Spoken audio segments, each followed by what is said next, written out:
Hello, this class is given Lilu Nishvas Rachalev Bas Rebbetzin Tzvi, as always, to be a true aliyah for our neshama. What we're going to be talking about today in the chinuch class is teaching children to know that there's free choice, even though Hashem knows what they're doing. So, let's start with little children. Okay, so obviously children before the age of 3, there's nothing to talk about. Children from 3 to 6. So very little children at this age don't have that much bechira chofshit. They're very much the prisoner of their instincts and their upbringing, their fears and their desire for love. Don't lay a lot on them. But what you want to do is to give them opportunities for them to make good choices, so you could tell them they're so good. And sometimes you're going to have to tell them they made bad choices and that really wasn't nice. Which means that they have to have some sense that they made a choice. So let's look at that was so great. Okay? So here you are, you have little guests your child's own age, 4, 5, and your child has this new toy that he absolutely loves. It's a little car that works on batteries, and you put it on a track and it goes in circles and it makes noise. So this is like a great toy. He loves this toy, and he just got it 2 days ago. And his guest friend comes by and wants the toy, and you realize that their negotiation skills at 5 are not perfect. So you decide that you should step in before either one of them throws a tantrum. And neither, especially if the guest child isn't easily distracted, which is, of course, the best way to go. But, with one of the toys the kid is less attached to. But let's say that doesn't work. So you say, okay, here's the clock. Look at the clock. See, there are numbers. When this hand, that big, it's called a hand, I know it doesn't look like a hand. When this big stick, which is called a clock, we call it a hand. When the hand is on this number, it's going to be your guest's turn. And then he'll have it until the clock goes to the next number, and then it'll be your turn. And then we'll do it again. Okay, got that? I'm sure you figured this out. Now, 5 minutes even may be a lot for a 5-year-old. Certainly it's a lot for a 4-year-old. So you may have to point to a place on the clock that's even less than 5 minutes.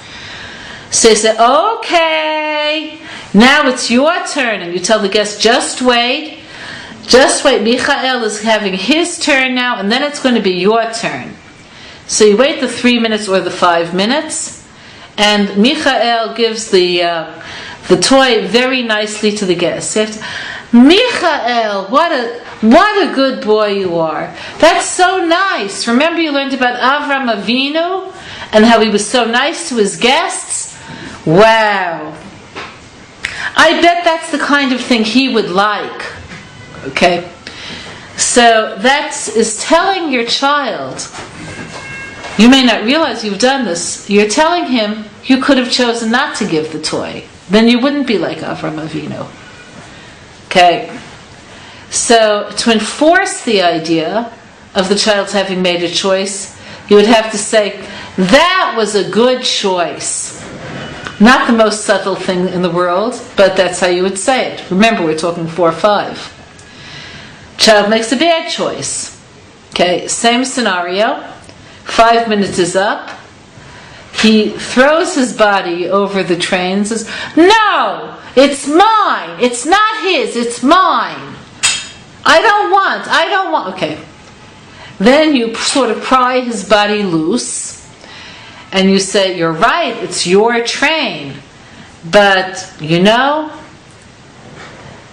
is our guest. So you hand the train to David and listen to your kid tantrum for 5 minutes. I'm not saying, by the way, you always have to do this, but every so often you do.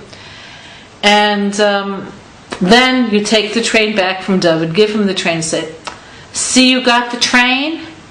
Chaval, you cried so much. Chaval. Now you have the train, and you know what? You're going to have it tomorrow, and you're going to have it the next day. Chaval, you cried so much.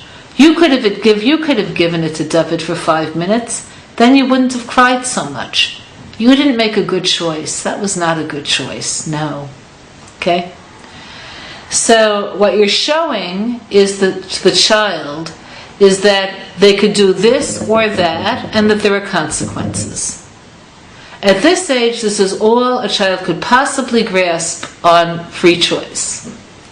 But because you want to make children aware that they're choosing creatures, you might want to, again, they're young, make them aware that they're making choices and that this is something only people do.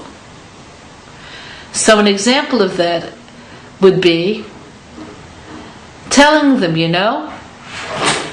this flower is going to be red. No matter what it's going to be red.